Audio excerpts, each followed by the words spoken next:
Hey everyone, welcome to my FE7 Iron Man guide. In this video, I'm going to go through FE7 and talk about the biggest hurdles to completing an FE7 Iron Man.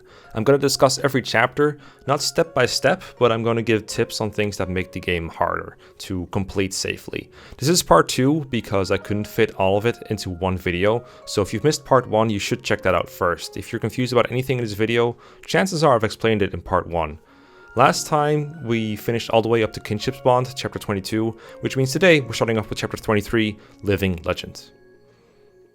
And first things first, before we ever start the chapter, just take a good look at the enemies, because it's Fog of War, but during preparations that fog is turned off. This is a great way to do Fog of War that Fire Emblem has never done again, to my knowledge, and it's great. Like, just being able to see everything before the fog starts gives you information, and then you can just work around limited information you have. Obviously, enemies will move around and change a little bit, but generally speaking, you have the information you need.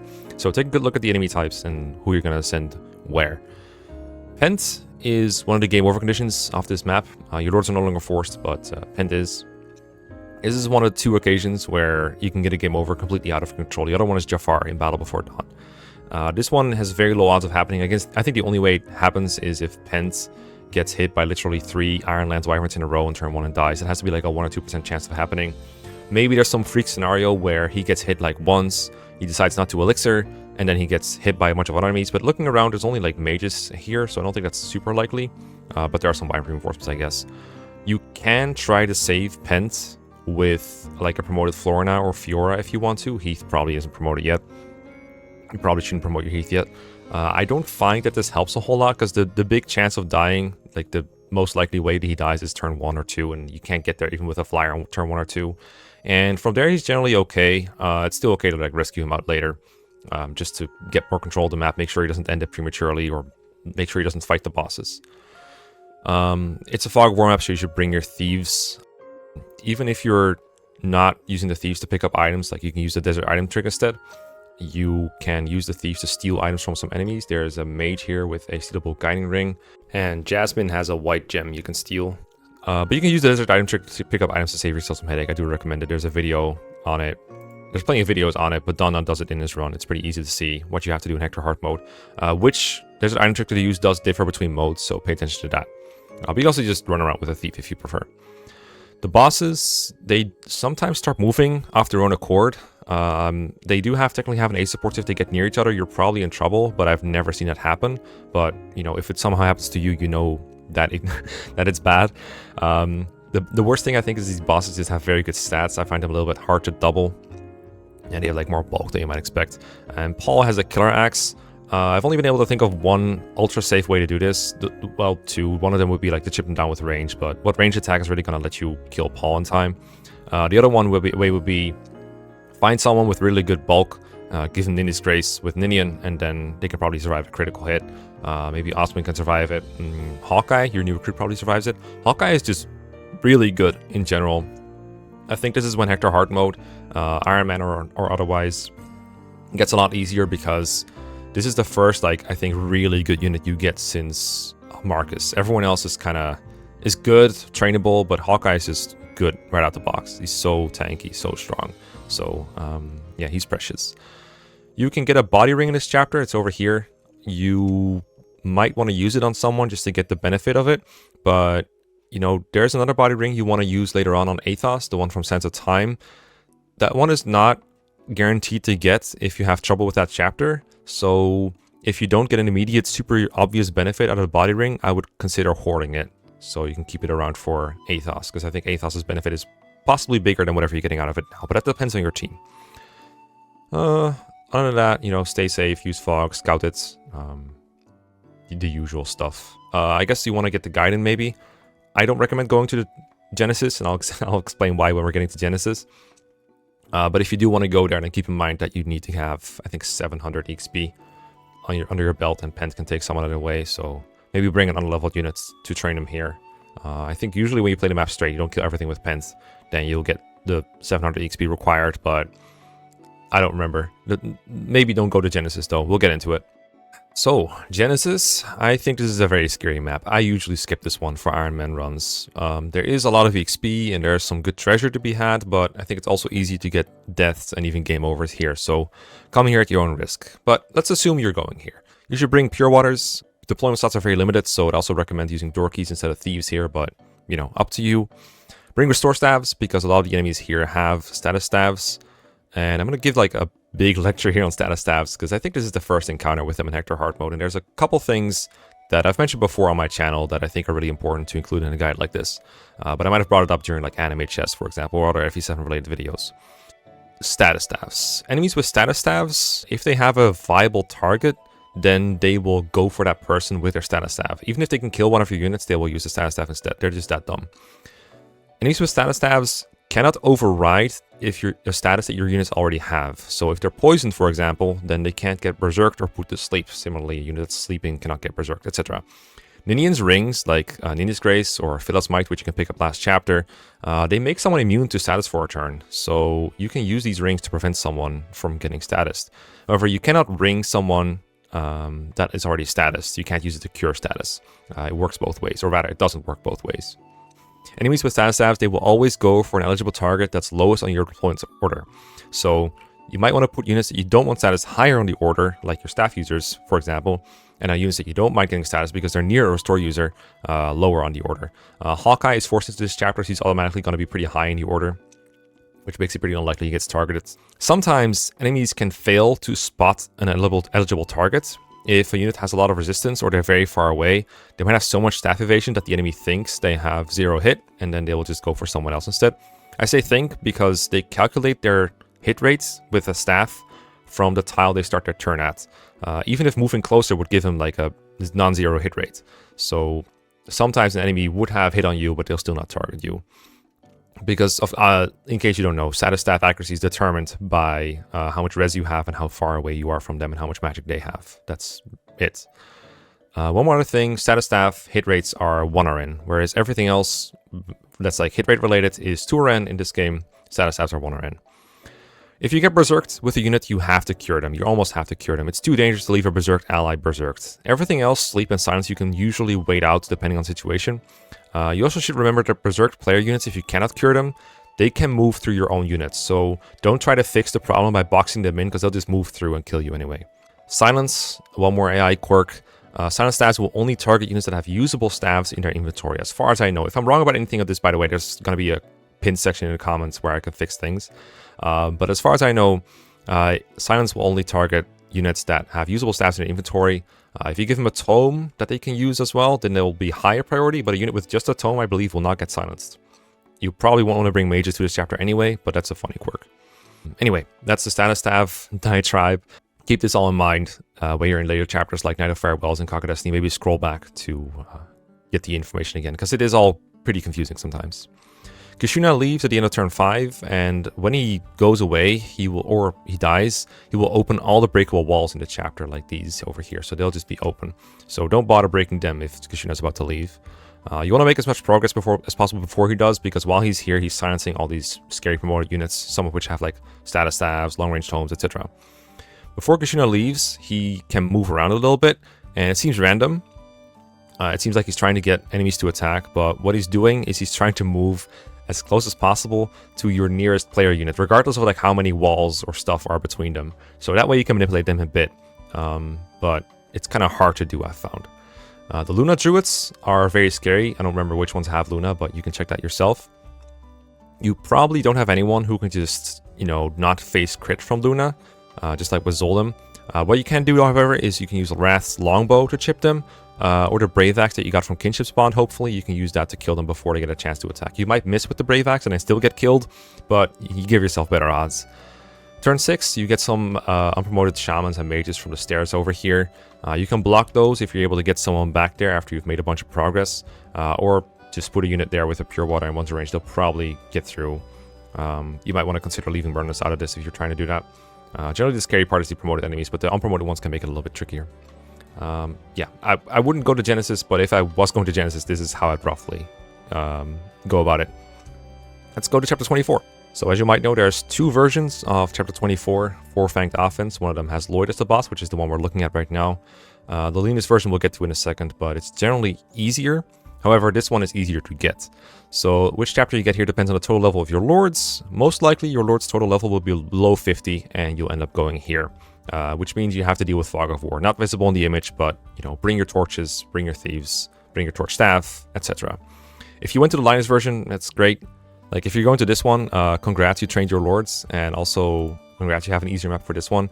It does have a sneaky bolting sage over here that you gotta be very, very conscious of, because he moves, and he can probably snipe your Indian or something, so be wary of that. And, I mean, yeah, just save the village over here, bring Dart to recruit Geats. That's all you have to be afraid of, really. Other than that, it's a fairly easy but slow map. Just kill Linus when you're done with it. Lloyd map. The big thing about Lloyd is that he moves. So he starts over here, and he can attack you like around the fort somewhere. What you can do is you can fight him if you put someone here on this tile. What will happen is he'll move down here, and he'll fight you at 1 range. Even though he has a 1-2 range weapon, he'll fight you at 1 range because there's Myrmidon stopping his ability to 2 range you. Of course, in Hector hard mode, there's these monks on the forts where they're not here on normal mode, I don't believe. So you have to find a way to get rid of those. But if you can put someone here turn 1, you can fight Lloyd turn 1. This is possibly a safer way to play this chapter if you're unfamiliar with it, because I found there's like a lot that can go wrong the longer this chapter goes on. There's reinforcements, there's a Purge Bishop here, reinforcements from here especially are annoying, there's wyverns that you can't see coming through the fog, there's snipers on ballistas that reach very far. This ballista, for example, reaches like around, I think he reaches like this, like around the ballista or around the forest, but check the range yourself if you're not sure. Like, just count the tiles. It's not difficult. What I would recommend, I think the safest-ish way to face Lloyd is to like bait him turn 1 or turn 2 and try to kill him as soon as possible. You can still possibly get this village over here with the earth seal. You will miss out on Wallace, but who cares? And you will miss out on Silent Staff, but who cares? But at least you're killing Lloyd quickly. But he's very dodgy. He can crit you. It's very scary. So you could also try to clear the map the whole way, but I think the longer it takes, the harder it's going to be. But if you do something like Pure Water Needs Grace Marcus on this fort, he'll survive one encounter with Lloyd, and then you can either make the call to attack him right away, or you can retreat further, bait him further down. But obviously you want to get rid of the enemies around here. Just not this Myrmidon on turn 1. Even if you could kill him turn 1, you don't want to, because that's your key to one-ranging him.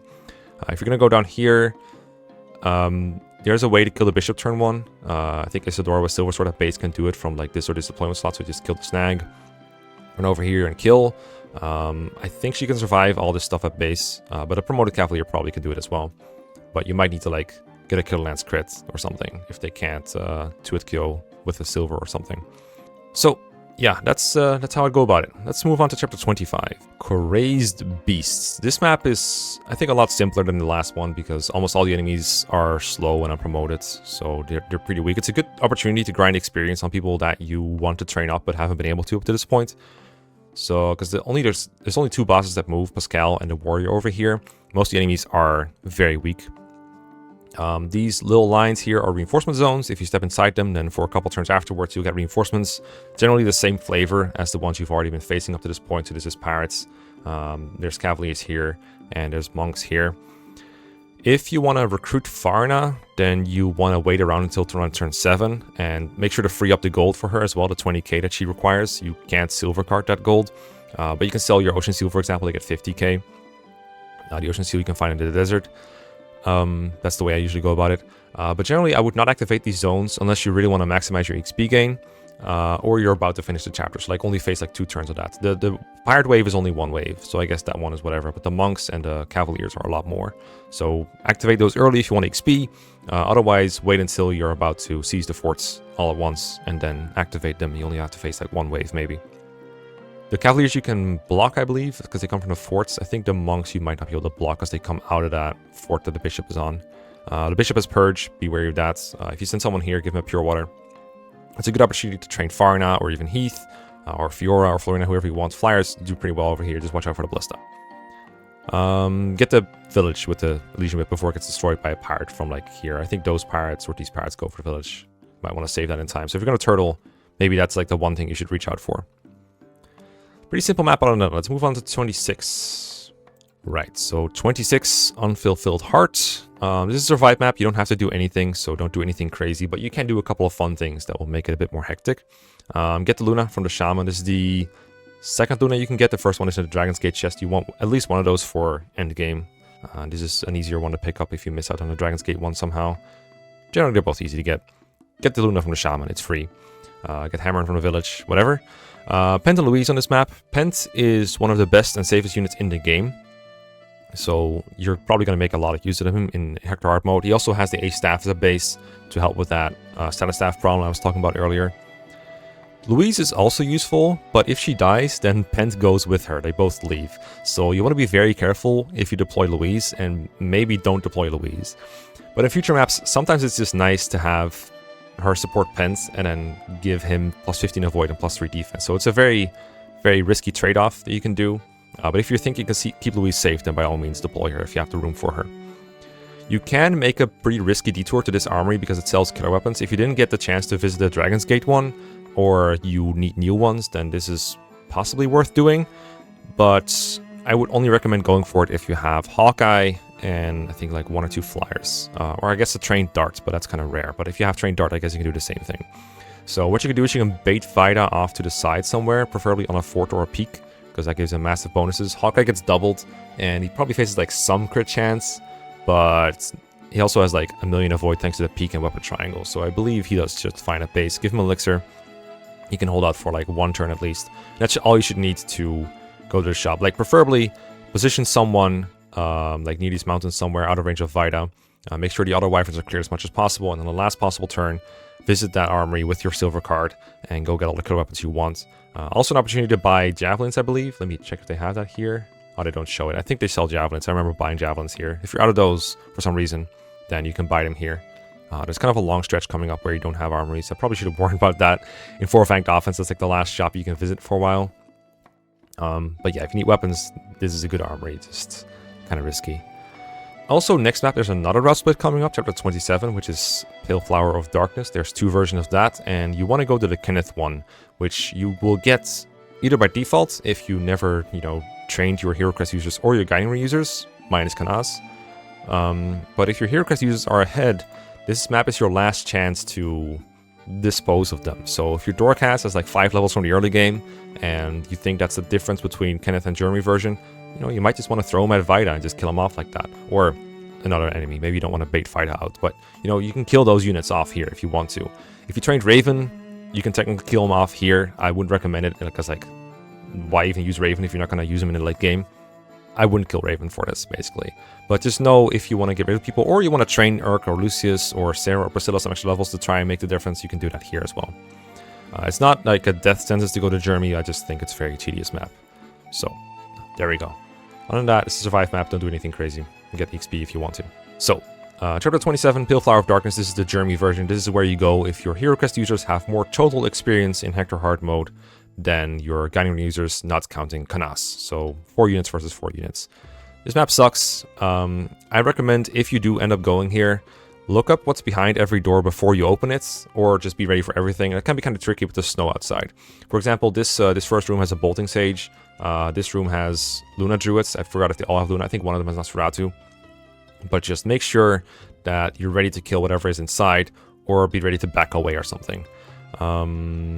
And bring plenty of keys and thieves, because the map does not provide enough door keys to get through, and you can soft lock yourself if you don't bring a lockpick. So yeah, that can be kind of scary. Some enemies have reaver weapons in this chapter. I think some of the wyverns do, maybe some of the brigands up here do.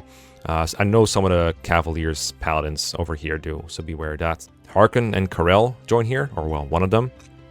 Harken is much better. Harken requires you to open 3 or fewer doors for him to appear on turn 10. So make sure to take it easy if you've already opened 1 or 2. Like just leave the other doors closed until turn 10. And Harken will appear. To recruit Harken, you want to bring Marcus or Isadora, since they outrange Harken when he's walking around with a 6 move, whereas Hector only has 5 move. So even though Harken can also can be recruited by Hector as well, I recommend bringing one of the paladins at least. Yeah, if you do end up getting Karel, oh well, Karel's still okay, but Harken is really, really good. But yeah, this map sucks. It's gonna take a long while. It's not that hard. It's just slow with all the snow and like all the enemies you have to route. That's the main reason it takes so long. You have to kill every single enemy on the map. Alright, this is the map you actually want to go to. This is the Kenneth version of Pale Flower of Darkness.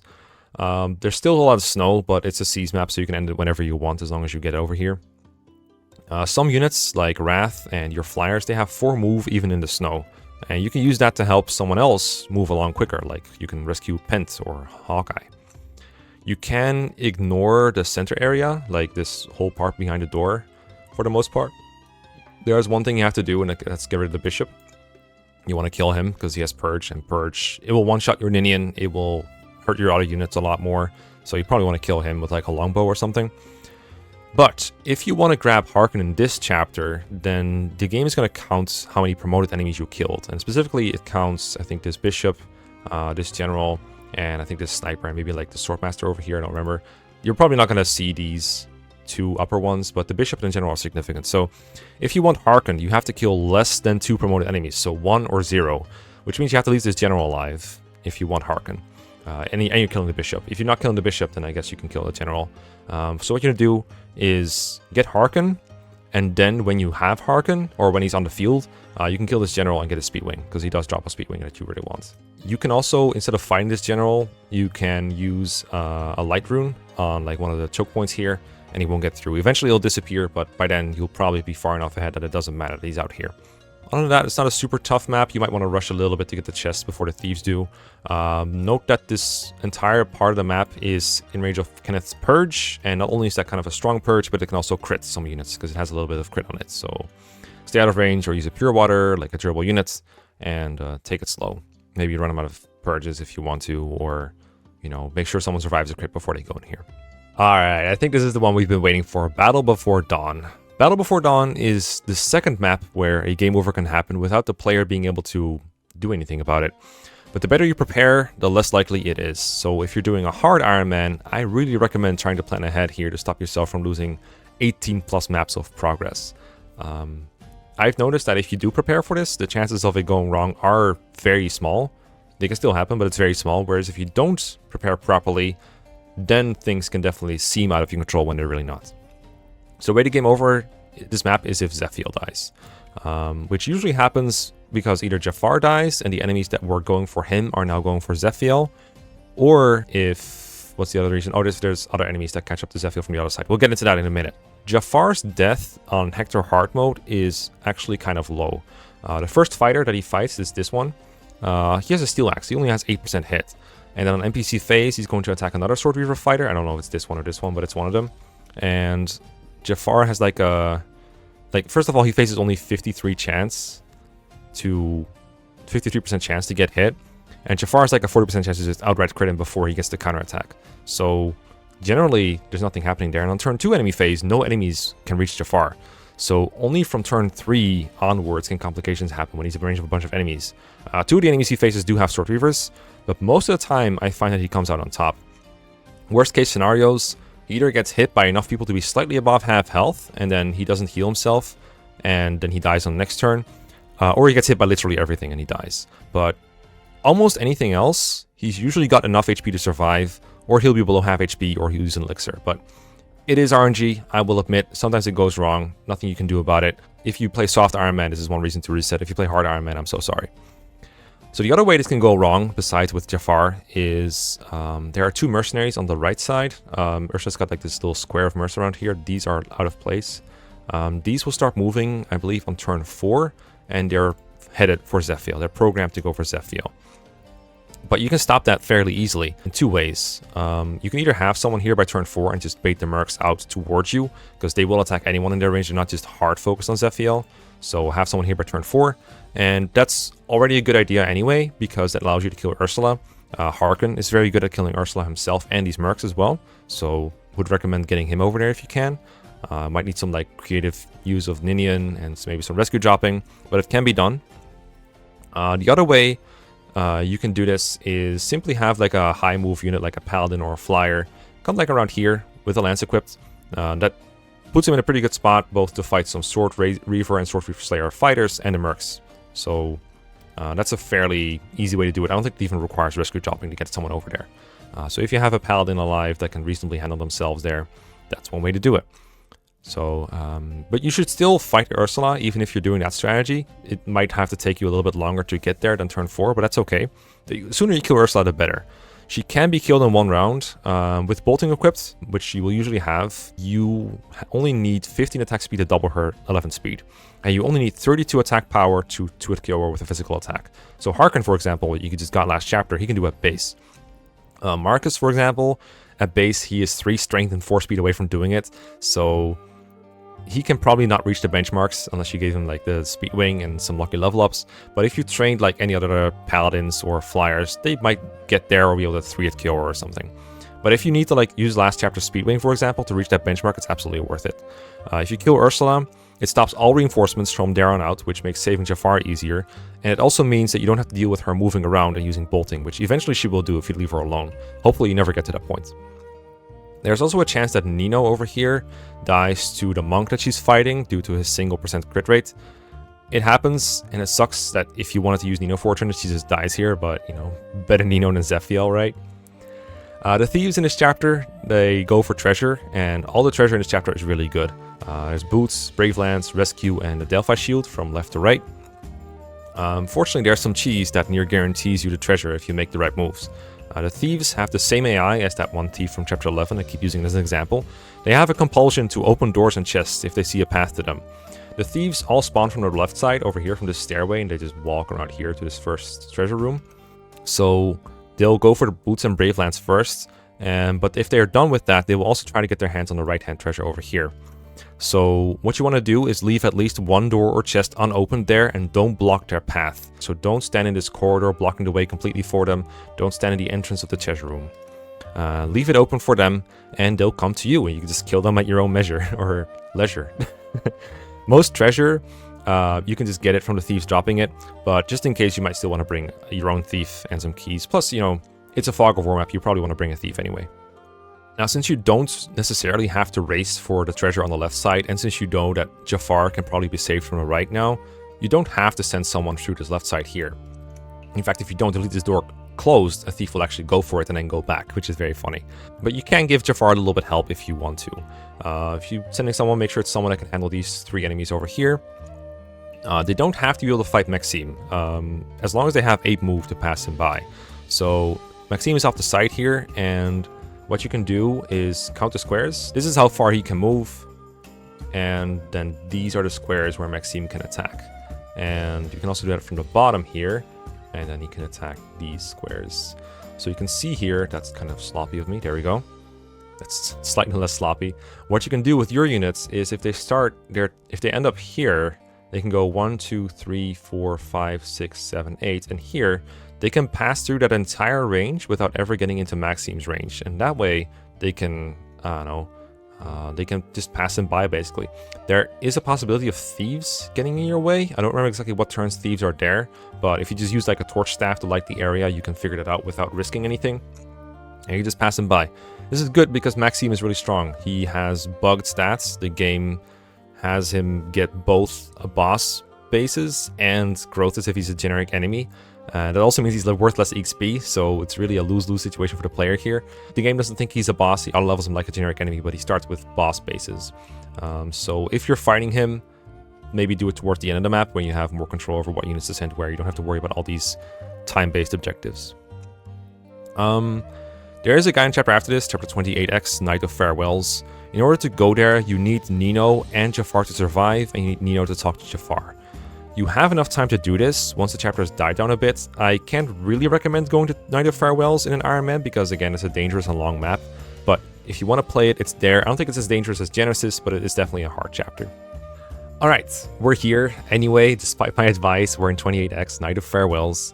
And this map is likely going to be very slow if you play it casually, which means lots of opportunities for things to go wrong. There are a lot of things that have long range attacks coming at you from all sides, and keeping track of all those can be a little bit daunting.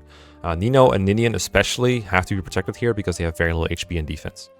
Bring restore stabs for all the status saves. The map itself slows you down a lot because there's a lot of appearing and disappearing tiles. It will kind of guide you towards Sonia, but you can kind of cut a way through these islands anyway using flyers and berserkers if you want to. The major dangers in the chapter, the Ballista Island over here. You want to kill or sleep the sniper, turn 1 preferably, because he does the most damage, and then try to kill as many archers as you can. Hawkeye could just walk over here, kill one of the archers with a hand axe. There's enemy flyers. There's a Pegasus Knight group at the bottom. Don't miss them. They're easily dealt with turn 1 with like a strong enough hand axe user. I think they have Javelin, some of them. There's one Falcon Knight that's a little bit tougher, but they're pretty easy overall. And there's also Wyvern Riders. I mean, you know how to deal with Wyvern Riders at this point if you got this far, but just know they're there, and sometimes they move. There's Bolting Island over here. Those mages, they can't really reach the starting island, maybe like 1 square of it. But once you advance through the map a little bit, you will have to take care of them. You can run them out of bolting uses very easily, or you can just send over a flyer with a pure water boost. Remember that the Sage with the Silence Staff prioritizes silencing over killing your units, so you don't have to worry about him that much as long as you have an eligible target for that. There's also Bishops with Status Staffs, Berserk and Sleep. They don't have as much range as the Sage or this Druid over here with the Sleep Staff, so you don't have to worry about them that much, but you should know that they exist. You want to save some restore uses for the next maps if you're low on uses, so if you can sit out like a Sleep or a Silence, that is a tremendous help if you're low on restore uses. And again, check back to Genesis if you want tips on how to deal with status staffs. Sonya has a very powerful bolting. You cannot inspect her range very well to see how far she reaches because the game thinks she can move even though she can't move. So just count out her tiles. Actually, I'm going to count the tiles for you. How about that? This is her bolting range. There's no easy to remember marks here as far as I can tell. I guess you can remember... Yeah, you just have to count a lot. You just have to count a lot. It's not easy, but just remember it's here. And you don't want to face that if you're not prepared for it. There is a chest underneath this general. It has a speed wing. Best reward in the map by far, but you can also go to this upper island over here to get those rewards. But remember that they're in bolting range, so you probably want to learn how to use this before you go to that treasure, but get that speed wing. It's nice. Alright, Cog of Destiny. This might be one of the hardest maps on your first time through Hector hard mode, but this is also one where knowledge is going to make it much easier. Almost every enemy on Hector hard mode is a magic user here, so pure water and restore and barrier and healing are going to be paramount here. The biggest piece of knowledge for this chapter are the reinforcement zones, the black lines, the black squares, I guess. They will add more aggressive enemies for several turns if you step inside them, or if you end your turn inside them.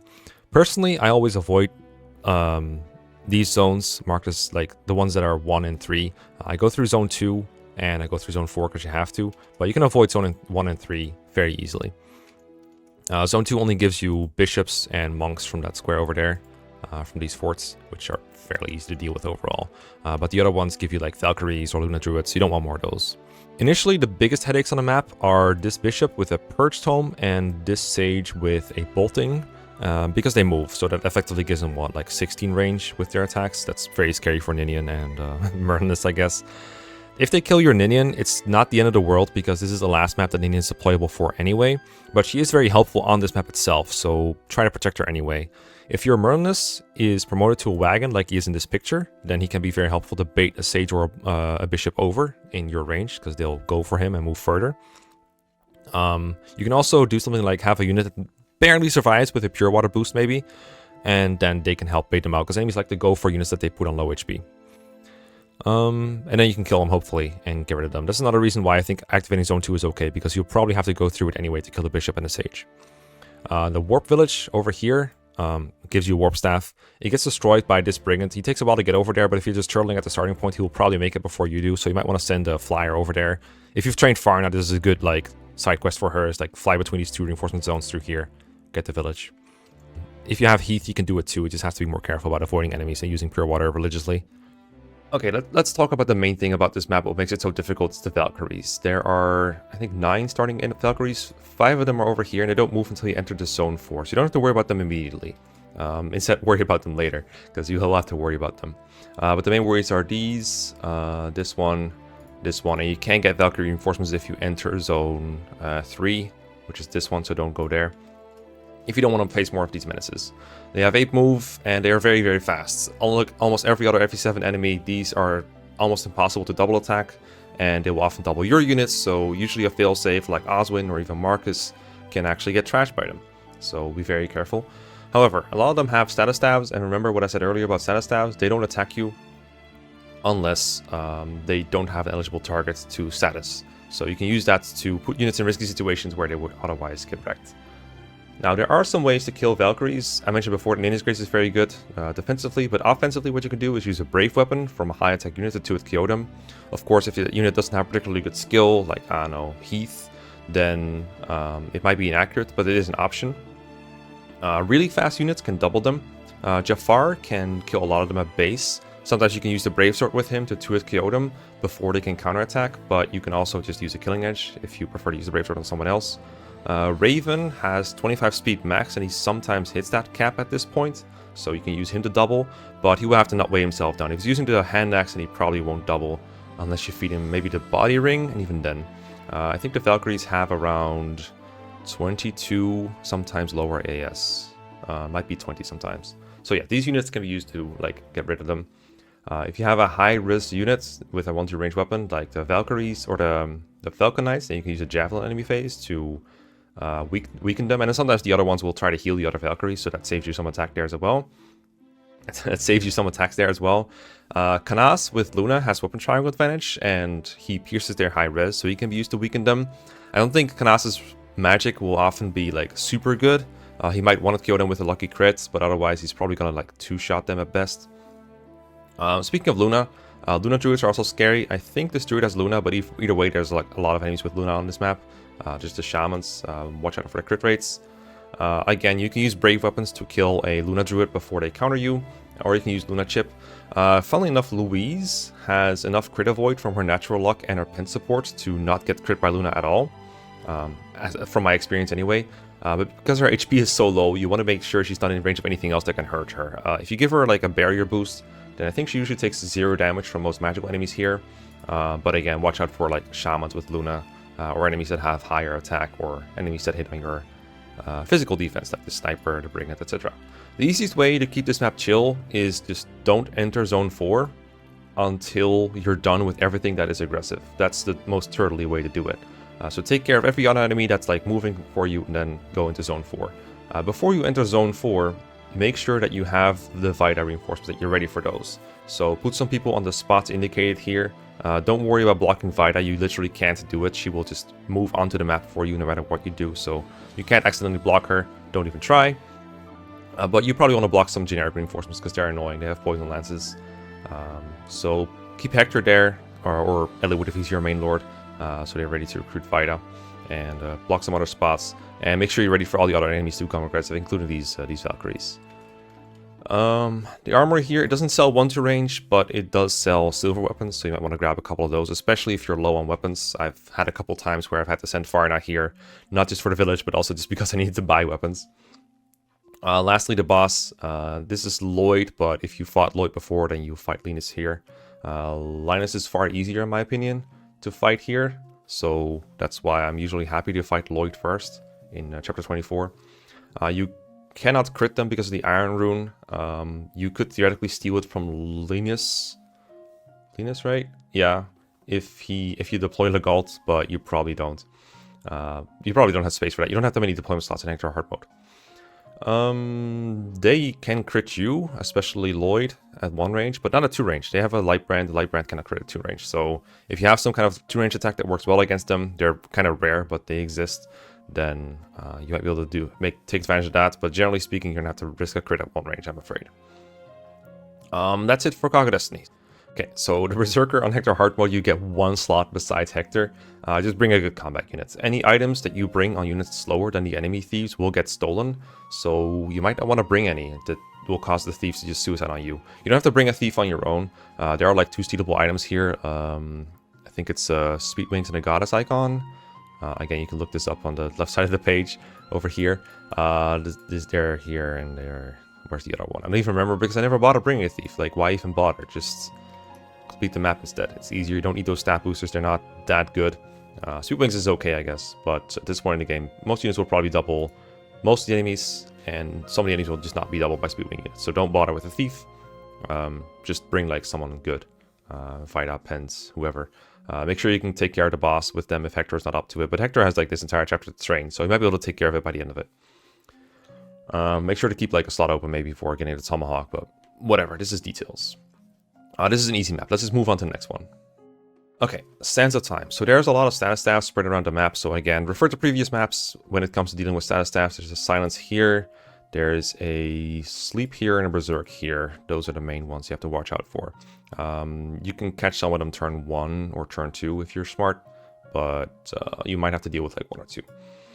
Unfortunately, you don't have Ninian or Nils to prevent yourself from getting status with Ninja's Grace, so you have to deal with other things. But on the plus side, there's a lot of enemies around with poison weapons, and funnily enough, If you're statused and a poison weapon hits you, the poison will override the original status. So it's not something you can rely on, but when it does happen, it's pretty funny when someone just gets woken up by an enemy. Conversely, if a unit is poisoned, they won't get status, remember, so that's also good. There's two approaches to get past this map, and one of them is you kill Denning as soon as possible, because this stops the reinforcements, just like back in chapter 15 with Sealan. Or you can turtle defensively until the turn limit passes. It's 11 turns, it's doable. I tried to kill Denning in my 0% growth Iron Man, and I failed miserably. I lost my entire army in the process, so consider just stalling out the clock. Denning is very beefy. If you do want to fight him, bait him into using his longbow, just count the tiles. I think the tile is like here, or maybe here. But just count the tiles. He'll use his longbow. He'll be weaker in enemy phase. I think he weighs himself down a little bit. And he just like pile on him. But he's surrounded by a lot of tough enemies, including a sleep staff druid, so it can be very tricky. This is the map where you can get that second body ring. It's in the chest myth number 3 over here. Athos would really appreciate having this for endgame. If you don't have the first one from the desert anymore. So that is one argument for playing aggressively, because if you just turtle the map, like if you stay at the top of the map, then an enemy thief will take this body ring and run away. It's not super...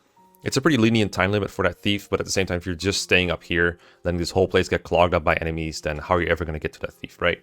I guess it's possible the thief will go for the upper chests, and you can get him there. That is a possibility. But yeah, that's why I would maybe recommend hoarding the first body ring, because I don't think it's that good on other units anyway. But you can possibly get this second body ring. You can also block some reinforcements. These ones are within your reach if you're very aggressive on this side. If you have a good unit that can just 1-2 range this army, then you can block these stairs, which is recommended because I found it very hard to fight on multiple fronts of this map. So I'd recommend trying to go for some blocks here to save a lot of future hassle. It's not the most complicated map, but it's not an easy one either. Okay, battle preparations. You probably didn't train Bartray for getting Carla, but if you did, congratulations. Buy whatever weapons you think you'll need to beat Victory, Death, and Value of Life if you plan on playing that. Check out your pure water supply, get some elixirs, get some 1-2 range weapons if you're short on those. I wouldn't recommend an arena in Iron Man, but some people can't resist. Other than that, end turn 5 times and you win. Good luck. Okay, Victory or Death. This is a big map, but I think it's a little easier than the previous ones. It's just very large and long. So I would recommend keeping your army in one group and go as fast as you can without endangering anyone. The earlier you finish the map, the more reinforcements you can avoid. Specifically, I think you want to be out by turn 20 because that's when you get huge waves of reinforcements. You can look them up on the left side over here, and you can see that on turn 20 to 35, you get 2 Falcon Knights, 2 Nomad Troopers, and 2 Wyvern Riders from the different parts of the map. You want to avoid that, basically. Speaking of reinforcements, if you enter a reinforcement zone in this map, which are indicated by the little black lines and the numbers, when you get inside those, enemies will spawn right away during player phase, so make sure to take note of that when that happens. They're not very easy to avoid triggering. In fact, I would recommend just going through zone 1, and then you'll have to enter zone 3 eventually to seize the throne. You can avoid zone 2 and 4, I suppose. But they're not that dangerous because you can see them coming, and it's not like Luna Druids and Valkyries at least. I think the easiest path, like I said, is going up and then right, and then, you know, you're right there. This will make it easier to pick up Renault. It's not a lot of terrain in a way. The enemies here are not the hardest ones. They're also probably not the easiest ones. It's just a path with enemies on it. It's one of the paths of all time. You can also use this path as an opportunity to block the reinforcements coming from here, specifically the Valkyries and maybe the Falcon Knights if you have some units to spare. You might want to leave Nils around here because he dies to like everything in Limstella's area, so you might as well just leave him here to keep him safe. You want him for the final chapter. Generally speaking, this area is just very dangerous. Limstella has a bolting, the Sage has a bolting, and all these snipers can get on ballistas. I think some of these ballistas are even long ballistas, and you'll want to be really careful about checking their ranges. It's kind of hard to see what a ballista is until a sniper's on top of it, I think, in FE7. But just click the sniper to check their range, because it will factor in the ballista. There is a turn limit for going to a Gaiden chapter. It's 20 turns. The Gaiden doesn't really have anything important, so unless you really want to train your Carla or something, I would just forget about that Gaiden. But if you want to play all chapters, then you'll have to finish within 20 turns, which is still enough, even I think, for a blind player. Just remember the turn limit is there, and you'll kind of naturally hit it, I've found. But if you don't plan on going to the Gaiden and Turtle as hard as you like, but again, remember the reinforcements will make it harder if you go slower, so I recommend hurrying up anyway. Alright, 32x, the value of life. I almost never play this chapter, but if you do, I guess we're here. Go around the center and fight Berserkers. I don't recommend trying to warp skip, because you need to crit Katrina to kill him in one turn. If you don't kill him, you're gonna die to his reinforcement Berserkers over here. So just take it slow, go around the whole map. Of course, generally sword units are the best, but some of the enemies have sword slayers, so be very careful. The one good thing about this map, I think, is that you can get your own Sword Slayer. The Berserker marked with a B drops it. He's over here. That can be kind of handy in the final sometimes. It's not necessary, but it can be useful. But yeah, it's kind of a whatever map. You can get a second fortify in the chest over here if you don't need Renaults, or you want a second one, or Renault died or something. I don't know. This map is whatever. Let's go to final. Alright, final. Let's make sure we don't stumble at the finish line, right? So if you're playing a hard Iron Man where game over is just run is over, very important to remember that your lords are forced in the chapter. And if you didn't train them, pay very close attention to where you put them. Even if you did train them, they can die very easily because the final enemies are very strong. So double, triple check your Elowood and Lin movements especially. So each of the bosses have such high stats that most units will lose a 1v1, and sometimes they even get one-shot KO'd. And for that reason, you'll want Athos to do most of the work. So give him Luna, give him the body ring, give him bolting and berserk if you have them. They're optional, but they're very helpful. And I'll go over each of the bosses and provide some tricks that can help trivialize them or make them a little bit easier. So Uhai is up first. His door starts out opened. Uhai doesn't have a one-range weapon, so what you can do is surround him with some scrubs and ignore him from there. You can even use your untrained lords for this. Just be very careful where they step, especially with the two silverbow longbow snipers that Uhai is with over here. Alternatively, you can Ninja's Grace Athos to counter him on turn 1 enemy phase for like a solid 30 damage to start off, and then just kill him from there. That's Uhai taken care of. Kenneth and his whole room is over here. You want to kill this bolting sage when the door opens before he starts moving and killing your units, especially Nils and your lords. He starts with Thimble Feather equipped, but he doesn't have bolting. You can have Athos like solo this whole room. He's pretty good at it. Yeah, even with Luna equipped, even with Weapon Triangle disadvantage against Kenneth, he just destroys him. Even if he doesn't one-round him, like he'll leave him with such low HP that he just finish with someone else. To guarantee Athos' survival, I think you need Pure Water, Ninja's Grace, and maybe even the Iron Rune just to not get crit. I forgot which of these you need, but if you have 2 of the 3, you're probably good. Because, you know, Kenneth can crit him with Loose, and then he can die to, like, the combination of Dispensed and Loose. So, keep him safe there, because you need Athos for the rest of the map for sure. Brendan, he has really high attack, so make sure your unit doesn't get one-hit KO'd. Just don't just eyeball it, check the numbers. The bosses all move before the generics. Which means that trying to bait this warrior into using his silver bow doesn't always work out. It doesn't make much sense when I say it here, but if you play the chapter, you know what I mean. You can't. I think the problem is you can't just bait the warrior through the wall. I don't remember exactly what the positioning problem is, but I always run into it.